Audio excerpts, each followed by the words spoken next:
महागणपती कृषी मराठी यूट्यूब चॅनलमध्ये सर्व शेतकरी बांधवांना स्वागत आहे।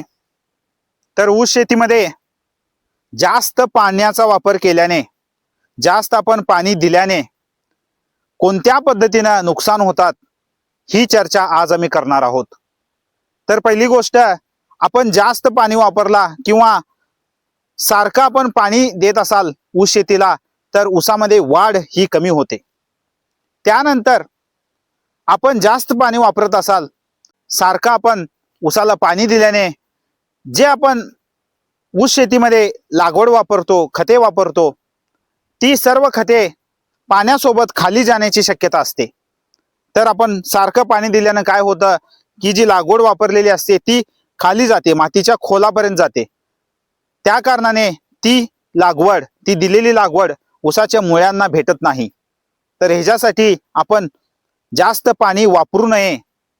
तर आपण जास्त पाणी वापरल्याने ह्या पद्धतीने न्यूट्रिएंट लिचिंग म्हणतो आपण त्याला, म्हणजे जे आपले पोषक तत्व असतात ते सर्व मातीच्या खालच्या बाजूला जातात।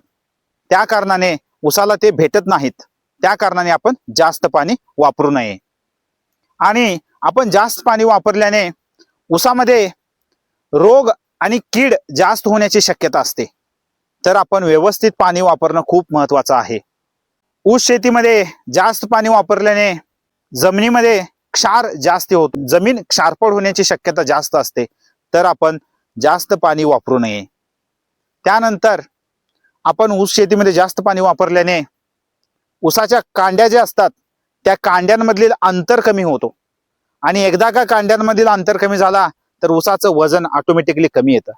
आणि त्याच्यासोबतच आपण जास्त पाणी वापरला तर ऊसामध्ये वजन जे असतं ते कमी होतं। ह्या कारणाने ऊसामध्ये उत्पन्न जे आहे ते कमी होतं। त्यानंतर ऊस शेतीमध्ये जास्त पाणी जर आपण वापरत असाल किंवा सारखं पाणी जर वापरत असाल तर ऊसाची पाने जे असतात ती पिवळी होतात। त्या कारणाने ऊसाची वाढ थांबते।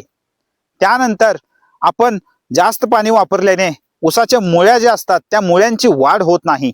त्या कारणाने जास्त पाणी वापरल्याने ऊसामध्ये वाढ जी आहे ती कमी होते।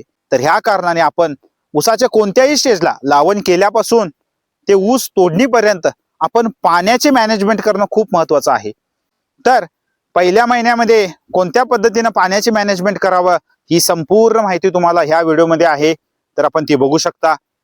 त्यानंतर दुसऱ्या महिन्यामध्ये पाण्याचे मॅनेजमेंट कसं करावं ही संपूर्ण माहिती आपल्याला ह्या व्हिडिओमध्ये आहे, तर आपण ती बघू शकता।